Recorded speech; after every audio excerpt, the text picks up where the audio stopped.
Hello students, ਅੱਜ ਅਸੀਂ ਪੜ੍ਹਾਂਗੇ ਡਾਇਲੈਕਟ੍ਰਿਕਸ ਬਾਰੇ। ਡਾਇਲੈਕਟ੍ਰਿਕ ਬੇਸਿਕਲੀ ਇਨਸੂਲੇਟਰਸ ਹੀ ਹੁੰਦੇ ਨੇ, ਬਟ ਇਹਨਾਂ ਵਿੱਚ ਇੱਕ ਪ੍ਰੋਪਰਟੀ ਹੁੰਦੀ ਹੈ ਕਿ ਇਹ ਆਪਣੇ ਅੰਦਰ ਦੇ ਜਿਹੜੇ ਚਾਰਜਸ ਹੈਗੇ ਆ ਉਹਨਾਂ ਨੂੰ ਇਲੈਕਟ੍ਰਿਕ ਫੀਲਡ ਦੇ ਵਿੱਚ ਪੋਲਰਾਈਜ਼ ਕਰ ਲੈਂਦੇ ਨੇ। ਠੀਕ ਹੈ, ਮੈਂ ਅਗਰ ਇਹਦੀ ਡੈਫੀਨੇਸ਼ਨ ਨੂੰ ਰੀਡ ਕਰਾਂ ਤਾਂ ਇਹ ਹੋਏਗੀ an electric dielectric is a substance which does not allow the flow of charges. जिद्दां कि कंडक्टर्स दे विच हुंदा तां कंडक्टर दे विच फ्री इलैक्ट्रॉन्स हुंदे ने जिन्हां उत्ते जदों असीं इलैक्ट्रिक फील्ड अप्लाई करदे हां तां चार्जिस दी मूवमेंट हुंदी आ। ठीक है, बट इंसुलेटर्स दे विच की हुंदा, जिहड़ा चार्ज आ वो फ्री नहीं हुंदा, वो बाउंड हुंदा। allows the flow of charges through it but permit them to exert electrostatic forces on one another through it। that means कि जदों असीं इहदे उत्ते external फील्ड लगाने आ तां वो अंदर पए होए अपने सारे चार्जिस नूं इलैक्ट्रोस्टैटिक फोर्स लगाउण दिंदा। इंसुलेटर विच यही चीज़ नहीं हुंदी। ठीक है, ते क्योंकि उन्हां दे इंटरनली कोई भी रिएक्शन नहीं हुंदा हैगा ਜਿਹੜਾ ਜਦੋਂ ਵੀ ਅਸੀਂ ਉਹਦੇ ਉੱਤੇ ਐਕਸਟਰਨਲ ਫੀਲਡ ਅਪਲਾਈ ਕਰਦੇ ਹਾਂ। ਬਟ ਇਹਦੇ ਵਿੱਚ ਕੀ ਹੁੰਦਾ, ਜਦੋਂ ਅਸੀਂ ਐਕਸਟਰਨਲ ਇਲੈਕਟ੍ਰਿਕ ਫੀਲਡ ਅਪਲਾਈ ਕਰ ਦਿੰਦੇ ਆ ਤਾਂ ਜਿਹੜੇ ਉਹਦੇ ਇੰਟਰਨਲ ਚਾਰਜਸ ਨੇਗੇ ਉਹ ਉਹਨਾਂ ਦੇ ਉੱਤੇ ਕੀ ਹੁੰਦਾ ਆ, ਇਲੈਕਟ੍ਰੋਸਟੈਟਿਕ ਫੋਰਸਿਸ ਨੇ ਜਿਹੜੀਆਂ ਉਹ ਐਗਜ਼ਰਟ ਹੁੰਦੀਆਂ ਨੇ।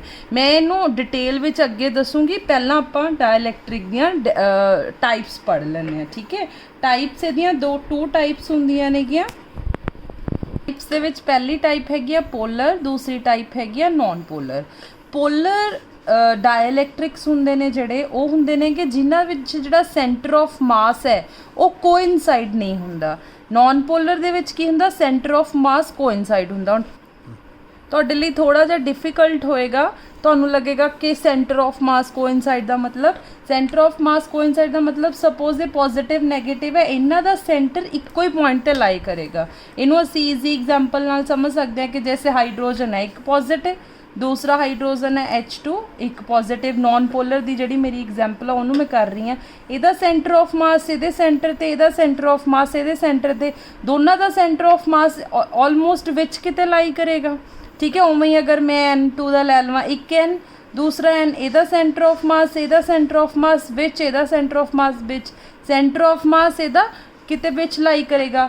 ਇੱਕ ਹੋਰ ਐਗਜ਼ਾਮਪਲ ਲਈਏ ਕਾਰਬਨ CO2 ਦੀ, ਤਾਂ ਕਾਰਬਨ, ਠੀਕ ਹੈ, ਇਹਦਾ ਆਕਸੀਜਨ, ਇੱਕ ਇਹਦਾ ਆਕਸੀਜਨ, ਤਾਂ ਇਹਦਾ ਸੈਂਟਰ ਆਫ ਮਾਸ ਕਿਤੇ ਇੱਥੇ, ਸੈਂਟਰ ਆਫ ਮਾਸ ਕਿਤੇ ਇੱਥੇ, ਤਾਂ ਇਹਨਾਂ ਦੋਨਾਂ ਦਾ ਸੈਂਟਰ ਆਫ ਮਾਸ ਕਿਤੇ ਇਹਦੇ ਇਨ ਬਿਟਵੀਨ ਲਾਈ ਕਰੇਗਾ। ਤਾਂ ਇਹ ਸਾਰੇ ਜਿਹੜੀਆਂ ਐਗਜ਼ਾਮਪਲਸ ਨੇ ਉਹ ਕੀ ਦੱਸਦੀਆਂ ਨੇ ਕਿ ਇਹ ਨੌਨ ਪੋਲਰ ਡਾਇਲੈਕਟ੍ਰਿਕਸ ਨੇ। ਜਿੱਦਾਂ ਹੁਣ ਕਿ ਕਾਰਬਨ ਹੈਗਾ ਆ ਜਿਹੜਾ, ਇਹ ਪੋਜ਼ਿਟਿਵ ਹੈ ਔਰ ਇਹ ਕੀ ਹੈਗਾ ਨੈਗੇਟਿਵ, ਨੈਗੇਟਿਵ। ਤਾਂ ਇਹਦਾ ਸੈਂਟਰ ਆਫ ਮਾਸ ਇੱਥੇ, ਇਹਦਾ ਸੈਂਟਰ ਆਫ ਮਾਸ ਕਿਤੇ, ਜਦੋਂ ਇਹਨਾਂ ਦੋਨਾਂ ਦਾ ਸੈਂਟਰ ਆਫ ਮਾਸ ਕਰਾਂਗੇ ਤਾਂ ਇਨ ਬਿਟਵੀਨ ਕਿਤੇ ਇੱਥੇ ਹੀ ਬਣੇਗਾ। ਇਸ ਲਈ ਅਸੀਂ ਇਹਨੂੰ ਇੱਕ ਨੌਨ ਪੋਲਰ ਦੀ ਐਗਜ਼ਾਮਪਲ ਲੈ ਕੇ ਚੱਲਦੇ ਹਾਂ। ਬਟ ਅਗਰ ਮੈਂ ਪੋਲਰ ਦੀ ਐਗਜ਼ਾਮਪਲਸ ਚੱਕਾਂ ਜਿਵੇਂ H2O ਜਾਂ HCl, ਹੁਣ HCl ਦੀ ਗੱਲ ਕੀਤੀ ਜਾਵੇ ਤਾਂ ਹਾਈਡਰੋਜਨ ਕੀ ਹੋ ਗਿਆ ਆਪਣੇ ਕੋਲ ਪੋਜ਼ਿਟਿਵ, ਕਲੋਰੀਨ ਕਿਆ ਹੋ ਗਿਆ ਨੈਗੇਟਿਵ। ਇਹਦਾ ਸਾਈਜ਼ ਵੀ ਵੱਡਾ ਹੈਗਾ, ਇਹਦੇ ਵਿੱਚ ਨੰਬਰ ਆਫ ਫ੍ਰੀ ਇਲੈਕਟ੍ਰੋਨਸ ਵੀ ਜ਼ਿਆਦਾ ਨੇ। ਹਾਈਡਰੋਜਨ ਇੱਕ ਪ੍ਰੋਟੋਨ ਪੋਜ਼ਿਟਿਵ ਚਾਰਜ ਹੈ, ਤਾਂ ਇਹਦਾ ਜਿਹੜਾ ਸੈਂਟਰ ਆਫ ਮਾਸ ਹੈ ਉਹ ਕਿਤੇ ਇਨ ਬਿਟਵੀਨ ਲਾਈ ਨਹੀਂ ਕਰਦਾ ਹੈਗਾ। ਠੀਕ ਹੈ, ਇਹਦਾ ਮਤਲਬ ਇਹ ਕੀ ਹੈ ਕਿ ਇਹਨਾਂ ਦੋਨਾਂ ਦੇ ਜਿਹੜੇ ਸੈਂਟਰ ਨੂੰ ਇੱਕ ਪੁਆਇੰਟ ਦੇ ਉੱਤੇ ਕੋਇਨਸਾਈਡ ਨਹੀਂ ਕਰਦੇ। ਇਸ ਕਰਕੇ ਅਸੀਂ ਇਹਨਾਂ ਨੂੰ ਕੀ ਕਹਿ ਦਿੰਦੇ ਹਾਂ, ਪੋਲਰ ਸਬਸਟੈਂਸ ਕਹਿ ਦਿੰਦੇ ਹਾਂ। ਔਰ ਜਿਨ੍ਹਾਂ ਦਾ ਸੈਂਟਰ ਆਫ ਮਾਸ ਇੱਕ ਜਗ੍ਹਾ 'ਤੇ ਲਾਈ ਕਰੇ ਉਹਨਾਂ ਨੂੰ ਅਸੀਂ ਕੀ ਕਹਿ ਦਿੰਦੇ ਹਾਂ, ਨੌਨ ਪੋਲਰ ਡਾਇਲੈਕਟ੍ਰਿਕਸ ਕਹਿ ਦਿੰਦੇ ਹਾਂ। ਹੁਣ ਇਹਦੇ ਵਿੱਚ ਅਸੀਂ ਕੀ ਕਹਿ ਸਕਦੇ ਹਾਂ ਕਿ ਇਹਦਾ ਸੈਂਟਰ ਆਫ ਮਾਸ ਕਿਤੇ ਦੂਰ ਦੂਰ, ਮਤਲਬ ਇਹਦਾ ਸੈਂਟਰ ਆਫ ਮਾਸ ਕਿਤੇ ਇਨ ਬਿਟਵੀਨ ਲਾਈ ਨਹੀਂ ਕਰਦਾ ਹੈਗਾ। ਹੁਣ ਆਪਾਂ ਪਹਿਲਾਂ ਇੱਕ ਟਰਮ ਪੜ੍ਹੀ ਹੋਈ ਹੈ dipole movement the.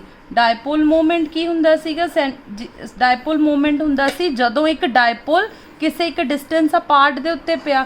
That means ਕੋਈ ਚਾਰਜ ਹੈਗਾ ਉਹਦੇ ਵਿੱਚ ਇੱਕ ਡਿਸਟੈਂਸ ਹੈ।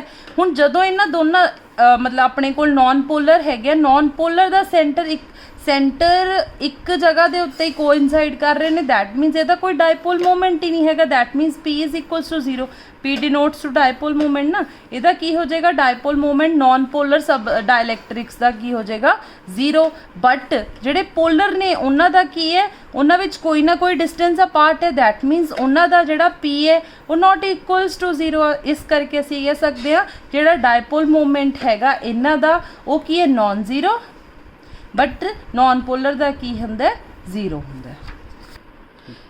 बेटा हुण असी इसे डायलैक्ट्रिक, हुण तुसीं कहोगे कि मैडम कि असी डायलैक्ट्रिक पढ़ क्यों रहे हैं, तो डायलैक्ट्रिक असी इसलिए पढ़ रहे हैं क्योंकि यह एज अ इंसुलेटर तो बिहेव करते नहीं है, तो यदा मतलब यह है कि असी इस इन्हां मटीरियल्स नूं यूज़ कर सकते हैं। क्यों? क्योंकि अगर असी इन्हां ते एक्सटर्नल इलैक्ट्रिक फील्ड अप्लाई करिए तो इन्हां दी जिहड़ियां प्रॉपर्टीज़ ने अपने आप नूं इलैक्ट्रिक फील्ड के अंदर फोर्सिस लगाउण दी, तो वो साडे लई बहुत सारी जगह के उत्ते यूजफुल है। तो हुण असी यही चीज़ नूं स्टडी करना हैगा है कि जिहड़े डायलैक्ट्रिक मटीरियल ने अगर असी उन्हां दे उत्ते एक्सटर्नल इलैक्ट्रिक फील्ड लगा दीए तो किद्दां बिहेव करनगे। ठीक है, तो असी पिछले टॉपिक्स दे विच भी पढ़िया, तो असी की करते हैगे आ, एक डायलैक्ट्रिक फील्ड लगाण दे इलैक्ट्रिक फील्ड लगाण दे लई की कह रहे हैं कि पॉजिटिव चार्ज है इधर नैगेटिव चार्ज है। क्यों? क्योंकि जिहड़ा साडा इलैक्ट्रिक फील्ड है वो पॉजिटिव टू नैगेटिव बिहेव कर रहा। ठीक है, तो ਹੁਣ तक की हुंदा, ਹੁਣ तक असी ਇਹਦੇ ਵਿੱਚ कंडक्टर्स की गल ਕੀਤੀ ਸੀ। कंडक्टर्स ਦੇ ਵਿੱਚ ਕੀ ਹੁੰਦਾ ਸੀਗਾ, सपोज मैं ਇਹਦੇ ਵਿੱਚ ਕੋਈ कंडक्टर ਰੱਖਿਆ, कंडक्टर ਦੇ ਕੋਲ ਕੀ ਹੁੰਦੇ ਸੀਗੇ, फ्री इलैक्ट्रॉन्स ਹੁੰਦੇ ਸੀ, ਜਾਂ ਆਪਾਂ ਕਹਿ ਸਕਦੇ ਹਾਂ फ्री चार्ज ਹੁੰਦਾ ਸੀ। ਤਾਂ फ्री चार्ज ਜਿਹੜਾ ਸੀਗਾ ਉਹ ਕੀ ਕਰਦਾ ਸੀ, ਆਪਣੇ ਆਪ ਨੂੰ ਅਲਾਈਨ ਕਰ ਲੈਂਦਾ ਸੀਗਾ, ਜਿਹੜੇ ਇਲੈਕਟ੍ਰॉन्स ਨੇ ਉਹ ਨੈਗੇਟਿਵ ਸਾਈਡ ਇਕੱਠੇ ਹੋ ਜਾਂਦੇ ਸੀਗੇ ਤੇ ਜਿਹੜਾ ਪੋਜ਼ਿਟਿਵ ਚਾਰਜ ਹੈ ਉਹ ਇਸ ਸਾਈਡ ਰਹਿ ਜਾਂਦਾ ਸੀਗਾ। ਠੀਕ ਹੈ, ਕਿਉਂਕਿ ਇਲੈਕਟ੍ਰॉन्स मूव करके इस साइड रह गए तो इत्थे की आ गया, पॉजिटिव चार्ज आ जाता। तो ये अंदर भी एक इलैक्ट्रिक फील्ड जनरेट होंदा जिन्हों असी ई इंटरनल कहने आ।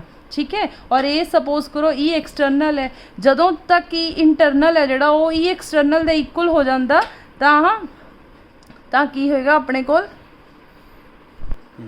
That means E internal E external दे इक्वल हो गया, तो अपने कोल ई नैट क्या हो जाता in the case of conductor जिथे फ्री चार्जेस ने, E external minus E internal, that means क्या हो गया, जीरो हो जाता। ठीक है, but in the case of dielectric दे विच की हुंदा कि सपोज असी इस साइड की हैगा मेरे कोल पॉजिटिव चार्ज है और इस साइड की हैगा मेरे कोल नैगेटिव चार्ज है, तो इलैक्ट्रिक फील्ड क्या होएगा, इस साइड नूं मूव करेगा।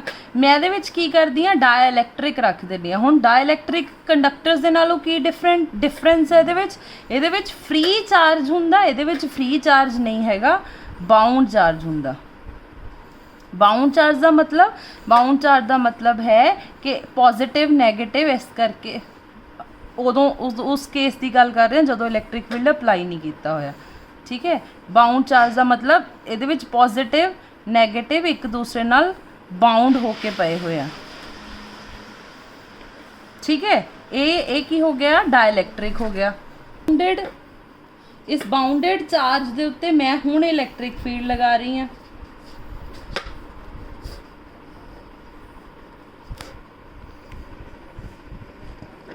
डायलैक्ट्रिक दे विच की हो गया, जेड़े मेरे बाउंड चार्ज सी हुण उहदे विच जेड़ा चार्ज है तो उन्होंने अपने आप को अलाइन करना तो शुरू करता है। अलाइन किवें करना शुरू किया, इस साइड पॉजिटिव चार्ज है तो इधर नैगेटिव हो गया, इधर पॉजिटिव, इधर नेगेटिव, इधर पॉजिटिव, इधर नेगेटिव, इधर पॉजिटिव, इधर नेगेटिव, इधर positive, same as it is उमें इधर positive negative negative positive negative positive negative positive. तो हुण फिर ये अंदर भी एक इलैक्ट्रिक फील्ड जनरेट होना शुरू हो गया जिन्हों असी ई पी कहने। हुण what does this E P means, this E P is called electric field due to polarization. ठीक है, ठीक है, ई पी की हैगा electric field due to polarization. में पोलराइजेशन किमें हुई, आ वाला पॉजिटिव चार्ज इस नैगेटिव चार्ज से बिल्कुल ऑलमोस्ट ਇਕੁਅਲ ਐਂਡ ਅਪੋਜ਼ਿਟ ਮਤਲਬ ਨੇੜੇ ਹੈ, ਇੱਕ ਦੂਸਰੇ ਨੂੰ ਕੈਂਸਲ ਆਊਟ ਹੋ ਗਿਆ, ਇਹਨੂੰ ਕੈਂਸਲ ਆਊਟ ਕਰ ਰਿਹਾ, ਇਹਨੂੰ ਕੈਂਸਲ ਆਊਟ ਕਰ ਰਿਹਾ, ਮੀਨਸ ਜਿਹੜਾ ਇਹਦਾ ਇੰਟਰਨਲ ਆ ਵਾਲਾ ਸਾਰਾ ਚਾਰਜ ਹੈ ਇਹਨੇ ਇੱਕ ਦੂਸਰੇ ਨੂੰ ਕੀ ਕਰ ਦਿੱਤਾ, ਕੈਂਸਲ ਆਊਟ ਕਰ ਦਿੱਤਾ। ਤਾਂ ਹੁਣ ਆਪਣੇ ਕੋਲ ਇਹਦੇ ਅੰਦਰ ਦਾ ਸਿਚੁਏਸ਼ਨ ਕਿੱਦਾਂ ਹੋ ਗਈ, ਇਹ ਸਿਚੁਏਸ਼ਨ ਇੱਦਾਂ ਕ੍ਰੀਏਟ ਹੋ ਗਈ ਕਿ ਕੀ ਹੋ ਗਿਆ, ਇੱਧਰ ਨੈਗੇਟਿਵ ਚਾਰਜ, ਇੱਧਰ ਕੀ ਹੋ ਗਿਆ, ਪੋਜ਼ਿਟਿਵ ਚਾਰਜ, ਤੇ ਜਿਹੜਾ ਇਹਦੇ ਅੰਦਰ ਇੱਕ ਫੀਲਡ ਜਨਰੇਟ ਹੋਇਆ ਉਹਨੂੰ ਅਸੀਂ ਕੀ ਕਹਤਾ, EP, ਜਿਹਨੂੰ ਅਸੀਂ ਕਹਿ ਦਿੰਦੇ ਆ electric field due to polarization. ਹੁਣ ਪੋਲਰਾਈਜੇਸ਼ਨ ਦਾ ਮਤਲਬ ਕੀ ਹੋਇਆ, ਪੋਲਰਾਈਜੇਸ਼ਨ ਦਾ ਮਤਲਬ ਸੇਮ ਉਹੀ ਚੀਜ਼ ਹੋਈ ਕਿ ਕੋਈ ਵੀ ਡਾਇਪੋਲ ਆਪਣੇ ਆਪ ਨੂੰ ਇੱਕ ਡਿਸਟੈਂਸ ਅਪਾਰਟ ਕਰਕੇ ਡਾਇਪੋਲ ਮੂਵਮੈਂਟ ਜਨਰੇਟ ਕਰ ਲੈਂਦਾ। ਉਸ ਡਾਇਪੋਲ ਮੂਵਮੈਂਟ ਨੂੰ ਜਦੋਂ ਅਸੀਂ ਪਰ ਯੂਨਿਟ ਵੋਲਿਊਮ ਦੇਖਦੇ ਹਾਂ, पर यूनिट मतलब dipole moment per unit volume is called our polarization. ठीक है, तो की होया हुण डायपोल बन गया, डायपोल मोमेंट भी जनरेट होगी, पर यूनिट वॉल्यूम इस डायलैक्ट्रिक दे पर यूनिट वॉल्यूम देखते हैं असी की हो जाती है, पोलराइजेशन हो गया। हुण तुसी तीन चीज़ां तुहाडे दिमाग च आईयां कि असी एक एक्सटर्नल फील्ड लगाया, ठीक है, एक्सटर्नल फील्ड लगाया, डायलैक्ट्रिक दे विच की होया, डायलैक्ट्रिक दे जिहड़े बाउंड चार्जिस सी उन्हां ने अपने आप नूं अलाइन करना शुरू कीता, अलाइन करन दे नाल उन्हां दे विच एक डायपोल मूवमेंट जनरेट हो गया, जिन्हों असीं कह दिंदे आ जदों असीं उहनूं पर यूनिट वॉल्यूम देखदे आ तां ओह की हो जांदी आ, पोलराइजेशन हो जांदी आ। बट हुण इह केस कंडक्टर वाले केस तो थोड़ा जिहा डिफरेंट है। वो की है कि उहदे विच जिहड़ा इंटरनल जिहड़ा मेरा इंड्यूस्ड इलैक्ट्रिक फील्ड जनरेट होया सी वो इक्वल हो जांदा सी एक्सटर्नल दे विच, बट इहदे विच की हुंदा, इह इंटरनल जिहड़ा हैगा वो जीरो मतलब इहदे तो थोड़ा घट हुंदा, तां इहदे विच ई नैट की होया, E माइनस EP। ठीक है, दैट मीनस एक्सटर्नल इलैक्ट्रिक फील्ड तो कुछ लैस अमाउंट दे विच हुंदा। तो जिहड़ी इस करके असीं कहने कि जिहड़ी मेरी पोलराइजेशन है वो E नैट जिहड़ा मेरा आ वाली E है इलैक्ट्रिक फील्ड है ਉਹਦੇ डायरैक्टली प्रपोर्शनल हुंदी है। ਹੁਣ ਜਦੋਂ ਅਸੀਂ ਪ੍ਰਪੋਰਸ਼ਨੈਲਿਟੀ ਦੀ ਗੱਲ ਕਰਦੇ ਹਾਂ ਤਾਂ ਅਸੀਂ ਪ੍ਰਪੋਰਸ਼ਨੈਲਿਟੀ ਨੂੰ ਹਟਾਉਂਦੇ ਵੀ ਹਾਂ, ਤਾਂ ਪ੍ਰਪੋਰਸ਼ਨੈਲਿਟੀ ਦਾ ਕਨਸਟੈਂਟ ਲਗਾਇਆ ਐਪਸਾਈਲਨ ਨॉट ਕਾਈ E ਨੈਟ। ठीक है, ये हो गया अपने कोल पोलराइजेशन। पोलराइजेशन जिन्नी इस डायलैक्ट्रिक दे विच होई। हुण दूसरी चीज़ असी की पढ़नी आ, असी ये पढ़नी है कि जिहड़ा मेरे इत्थे इलैक्ट्रिक फील्ड रिड्यूस होया वो किन्नी अमाउंट दे विच होया। So we are now checking कि कितना इलैक्ट्रिक फील्ड रिड्यूस होया इनसाइड दिस डायलैक्ट्रिक। ठीक है, एक असी बड़ी चंगी जी फॉर्मूला पहला पढ़िया होया, वो की हैगा electric field intensity inside a free space इहदे इक्वल हुंदा जिथे सिग्मा की है सरफेस चार्ज इंटेंसिटी है। ठीक है, तो हुण इलैक्ट्रिक फील्ड जिहड़ा मेरा इनसाइड द डायलैक्ट्रिक क्या होएगा, sigma by epsilon. Why epsilon क्यों, क्योंकि एप्साइलन एक ही हो गया, हुण इहदे साइड एक मीडियम है, फ्री स्पेस नहीं है, इस करके असीं इहनूं की कह दिंदे आ, सिग्मा। और सानू एक होर चीज़ भी पता की हैगा आ, sigma by sorry epsilon by epsilon not किहदे इक्वल हुंदा है, किहदे इक्वल हुंदा है। ठीक है, देयरफॉर जिहड़ा मेरा EP है आ वाली इक्वेशन नूं असीं की लिख सकते हैं, E by epsilon sorry E by K। That means मेरा इनसाइड द डायलैक्ट्रिक मेरा जिहड़ा इलैक्ट्रिक फील्ड है वो डायलैक्ट्रिक कांस्टेंट नाल रिड्यूस होंदा, that means 1/K of original electric field. ठीक है, this E is original electric field, this is electric field due to polarization. ठीक है, वो किहदे नाल 1/K नाल रिड्यूस हो रहा। ठीक है, सो बेटा हुण तक असी किहड़ियां तीन चीज़ां पढ़ चुके हैं। असी ये तीन चीज़ां पढ़ियां कि ई नैट इलैक्ट्रिक फील्ड इस डायलैक्ट्रिक दे उत्ते कितना रहेगा, external electric field minus electric field due to polarization. और जिहड़ी ये पोलराइजेशन आ वो किहदे ते डिपेंड करती है, इन्हां दोनों के डिफरेंस के उत्ते, मतलब जिन्ना मेरा ई नैट इंक्रीज़ होंदा जाएगा उन्नी मेरी पोलराइजेशन इंक्रीज़ होंदी जाएगी। हुण इस कॉन्स्टेंट ऑफ प्रपोर्शनैलिटी नूं हटा के मैं की कीता सी एप्साइलन नॉट काई ई।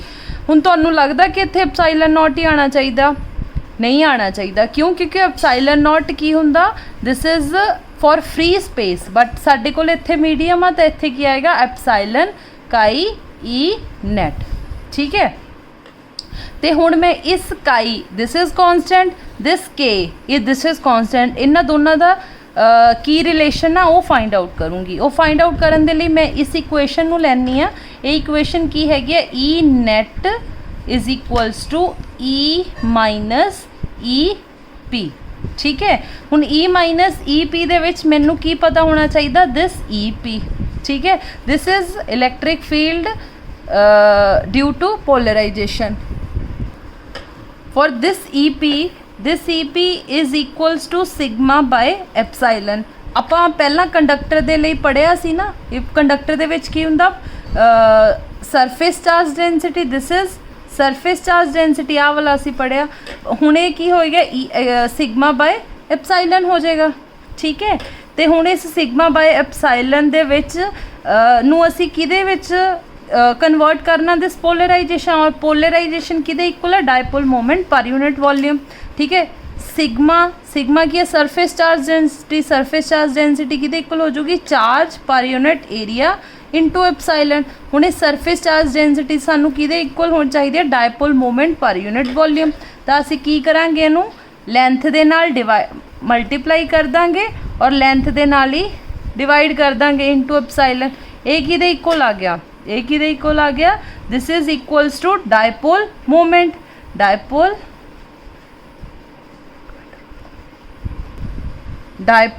Moment per unit volume into epsilon. ठीक है, दैट मीनस मैं इनू पूरे नू की लिख सकती हाँ, P by epsilon. That means it is equals to E P is equals to P by epsilon, E minus P by epsilon. ठीक है, हुण E माइनस दिस P, ये P मैं किस इक्वेशन तो ले लवां, इस इक्वेशन तो की हो गया, sigma chi E net divided by epsilon. Epsilon नाल एप्साइलन कैंसल हो गया, इधर अपने कोल की चल रहा, E net is equals to E minus chi E net. ठीक है, E is equals to E net minus chi plus chi E net. ठीक है, तो E net is equals to 1 plus chi. ठीक है, E divided by E net is equals to 1 plus chi, that is equals to K 1 plus chi. So इस topic दे विच एक बार मैं rewind कर दी हाँ। सब तो पहला असीं की पढ़िया, dielectric, that is one kind of insulator but not such insulator. क्यों? क्योंकि इन्हां दे विच एक प्रॉपर्टी हुंदी है कि पोलराइज कर सकते हैं। फिर असीं इहदियां दो टाइप्स पढ़ियां, पोलर ते नॉन पोलर, जिहदे विच मैं तुहानूं दस्सिया जिन्हां दा सेंटर ऑफ मास कोइनसाइड करदा वो पोलर हुंदे आ, जिन्हां दा सेंटर ऑफ मास कोइनसाइड नहीं करदा पोलर हुंदे आ, जिन्हां दा कोइनसाइड करदा वो नॉन पोलर हुंदे आ। फिर उस तो बाद असीं इसे डायलैक्ट्रिक दा बिहेवियर पढ़िया एक्सटर्नल इलैक्ट्रिक फील्ड दे विच। वो मैं तुहानूं दस्सिया कि एक्सटर्नल इलैक्ट्रिक फील्ड दे विच की हुंदा, डायपोल मूवमेंट जनरेट करदे आ, ते डायपोल मूवमेंट पर यूनिट वॉल्यूम की हो जाती है, पोलराइजेशन। तो उस तो बाद असीं 2-3 चीज़ां दियां आपस दे विच रिलेशन ही फाइंड कीते ने। एक पोलराइजेशन की है, एक 2 कॉन्स्टेंट ससैप्टिबिलिटी उहदा आपस च रिलेशन की है।